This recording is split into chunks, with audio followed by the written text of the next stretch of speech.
बोलो शिव शंकर भगवान की जय। बोलो गणपति महाराज की जय।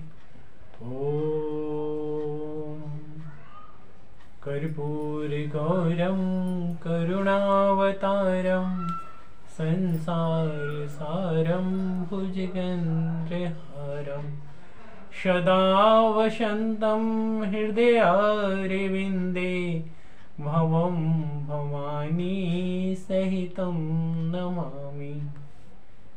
मेरे प्यारे शिव भक्तों, आप सभी ने कल की कथा में सुना कि किस प्रकार ब्रह्मा जी, विष्णु जी, अन्य सभी देवता गण और ऋषि मुनि मिलकर भगवान शिव की स्तुति किया और उनको यज्ञशाला में चलने का अनुरोध किया। देवताओं ने कहा कि हे दीनबंधु, हे भक्त वत्सल भगवान सदाशिव, आप सभी में अप्रमेय हैं, आप सबके रक्षक हैं, पर ब्रह्म और सभी की लीलाओं को जानने वाले हैं और आपकी लीला को कोई नहीं जानता। आप वही करते हैं जो आपकी इच्छा होती है।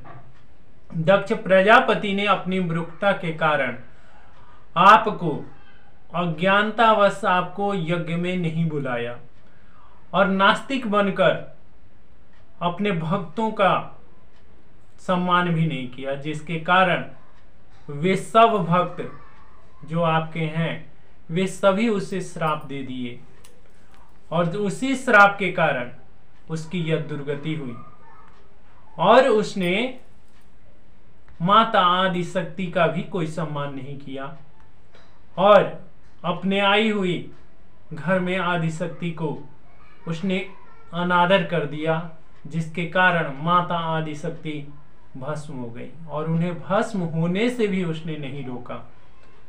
देवताओं ने भी कोई हस्तक्षेप नहीं किया। वस्तुतः सब लोग अपने किए का फल बहुत ही ज्यादा प्राप्त कर चुके हैं।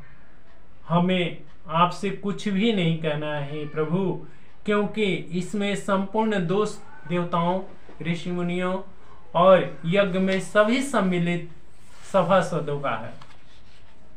इसलिए आप हमें क्षमा कीजिए और अपनी कृपा दृष्टि द्वारा हमें निर्भय कीजिए।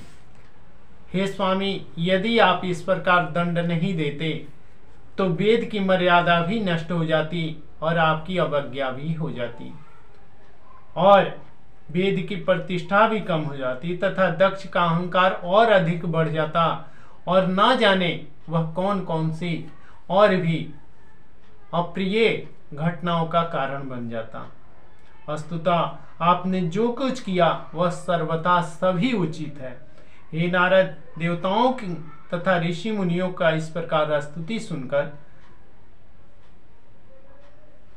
भगवान विष्णु जी तथा सदाशिव से प्रार्थना करते हुए बोले कि हे प्रभु, आपकी माया संपूर्ण सृष्टि को अचेत किए हुए हैं। आप अपनी माया द्वारा संपूर्ण सृष्टि को भुलावे में डाल देते हैं और आप तीनों रूपों में संसार की उत्पत्ति, स्थिति और प्रलय का भी भार संभालते हैं। हे प्रभु, इस समय हम सब आपकी शरण में आए हैं।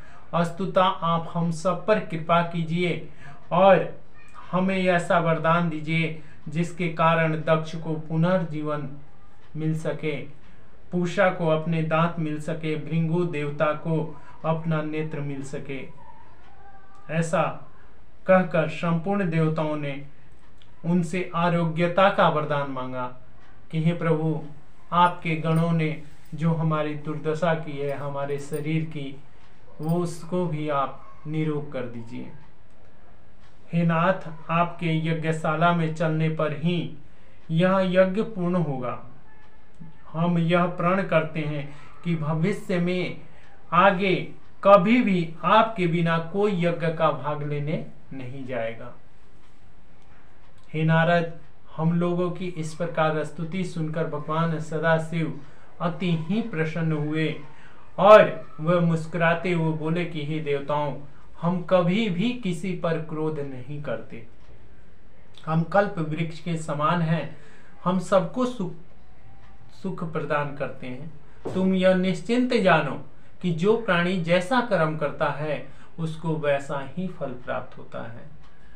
अस्तुतः क्योंकि संसारिक प्राणी माया में फंसकर सार वस्तु के सच्चे ज्ञान को भुला देता है। दक्ष ने जो कुछ किया उसका फल उसे प्राप्त हो गया। अब हम यह वरदान देते हैं कि दक्ष बकरे का मुंह लेकर जीवित हो जाएगा, भृंगु मित्रों के नेत्रों से पुनः देख पाएंगे और पूषा यजमान के मुख से अपना भोजन करेंगे। इतना कहकर शिव जी मौन हो गए। उस समय सभी देवता प्रसन्न होकर जय जयकार करने लगे, भगवान की स्तुति करने लगे तथा यह कहने लगे कि हे प्रभु, अब आप यज्ञशाला में भी पधारिए, क्योंकि आपके बिना यज्ञ पूर्ण होना असंभव है। अब आप कृपा करके अपने भाग को भी स्वीकार कीजिए। इस प्रकार देवताओं ने जब प्रार्थना की तो भगवान सदाशिव ने प्रसन्न होकर यज्ञशाला में चलना स्वीकार कर लिया। और उस समय शोभा यह था कि देवता शिव जी पर चवर डुला रहे थे। कोई छत्र लिए हुए चला जा रहा था, कोई उनकी महिमा का बखान करते हुए चला जा रहा था। आगे ब्रह्मा जी ने कहा कि इस प्रकार मैं तथा विष्णु अन्य सभी देवता शिव जी के साथ चले और दक्ष के यज्ञशाला मंडप में जा पहुंचे। उस समय दक्ष के पारिवारिक जनों को अत्यंत प्रसन्नता हुई। तदुपरांत भगवान सदाशिव की आज्ञा अनुसार प्रत्येक कार्य किए जाने लगे। जब दक्ष के शरीर में यज्ञ पशु बकरे का सिर लगाया गया तो वह पुनः जीवित उठ खड़ा हुआ, मानो वह अभी अभी सोकर उठा हो। शिव जी के दर्शन प्राप्त कर उसने अत्यंत प्रसन्नता को प्राप्त कर लिया। उस समय प्रेम में भरकर बकरे की जिह्वा से शिव जी की स्तुति करने लगा। हार्दिक प्रेम का सम्मिश्रण होने के कारण वह स्तुति परम पुनीत एवं बहुत ही सुंदर हुआ। दक्ष ने कहा कि हे प्रभु, आपके शादी और अंत को कोई नहीं जान पाता, इसलिए आपने मुझे दंड देकर ब्रह्म ज्ञान की प्राप्ति करा दी। यह आपकी मुझ पर अत्यंत कृपा है। मैंने आपने मूर्खता के कारण वशीभूत होकर आपको नहीं पहचाना और आपकी बहुत निंदा की। हे प्रभु, अस्तुता आप कृपा पूर्वक मुझे अपनी भक्ति का वरदान ही दे दीजिए और मुझे ऐसा भी वरदान दीजिए कि आगे आने वाले समय में, चाहे कि जब तक मैं जीवित रहूं, इस पृथ्वी पर रहूं, तब तक और जब तक मैं मृत्यु को ना प्राप्त हो जाऊं, तब तक आपका पुनर्स्मृति मुझे ना भूले, मैं कभी भी आपकी अवज्ञा ना करूं। दक्ष की स्तुति सुनकर विष्णु जी ने कहा कि हे प्रभु, आपका यज्ञ यश अमृत के समुद्र के समान सुंदर, शीतल और फलदायक है। उस समुद्र में हमारा मन हाथी के समान चिंता में जला हुआ है। जिस समय बैठता है उस समय उससे बाहर निकलने की इच्छा ही नहीं होती। आप दया करके हमारे अभी अपराधों को क्षमा कर दीजिए। ब्रह्मा जी ने कहा कि हे नाथ, संपूर्ण सृष्टि मुझे बुरा कहती है, परंतु आपका उपासक होने के कारण मैं किसी की बात पर कोई भी ध्यान नहीं देता। ऋषिज्य शोक और चिंता आदि में पड़े हुए हैं। आप तेज और प्रकाश अत्यंत सुंदर हैं, अतः हम आपको सहस्त्रों बार प्रणाम कर रहे हैं। इसी प्रकार इंद्र, वरुण, कुबेर आदि दिक्पाल, अग्नि देवता, गंधर्व, अप्सरा, ब्राह्मण, यजमान, विद्याधर, योगी, यति, ऋषि, मुनि आदि सभी ने भगवान शिव जी की अलग अलग प्रार्थना करते हुए यह मांगा कि हे प्रभु, आप हमारे अपराधों को क्षमा कीजिए। आप संपूर्ण सृष्टि के स्वामी हैं, सबको उत्पन्न करने वाले हैं, सबका पालन करने वाले हैं तथा सबका नाश भी करने वाले हैं। अस्तुता आप हमारे दोषों पर विचार न करते हुए हमें अभय दान दीजिए। बोलो शिव शंकर भगवान की।